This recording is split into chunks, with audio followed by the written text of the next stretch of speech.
सबक नंबर 23 या जिसके पहले ज़बर या मारूफ मजहूल। यानी ये बता रहे हैं कि इस सबक में 3 तरह की या होंगी। एक या तो वो जिससे पहले ज़बर, जैसे ये या है इससे पहले ज़बर आ रहा है।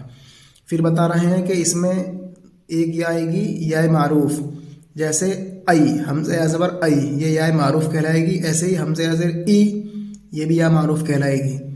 तीसरी चीज़ ये बता रहे हैं कि मजहूल, यानी इसको या को खूब ज़ाहिर होकर नहीं पढ़ेंगे बल्कि हल्की आवाज़ से पढ़ेंगे, जैसे ए। तो ये 3 चीज़ इसमें बतलाई जा रही है।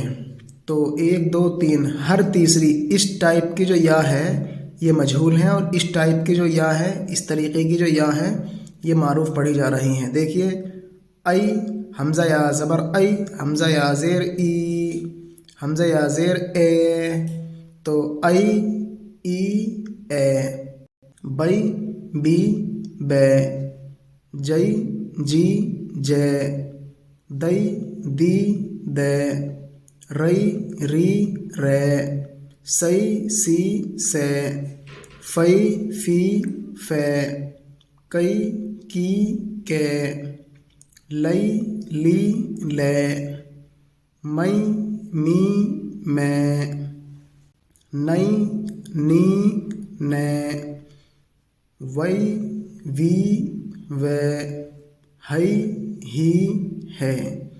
तो हर तीसरी जो या है इस टाइप में, इस तरीके में जो बनी हुई हैं, ये या मजहूल हैं और ये दोनों या मारूफ हैं। या मजहूल और मारूफ कैसे पहचानेंगे हम, वो उसकी तारीफ़ हमने पहले बतलाई।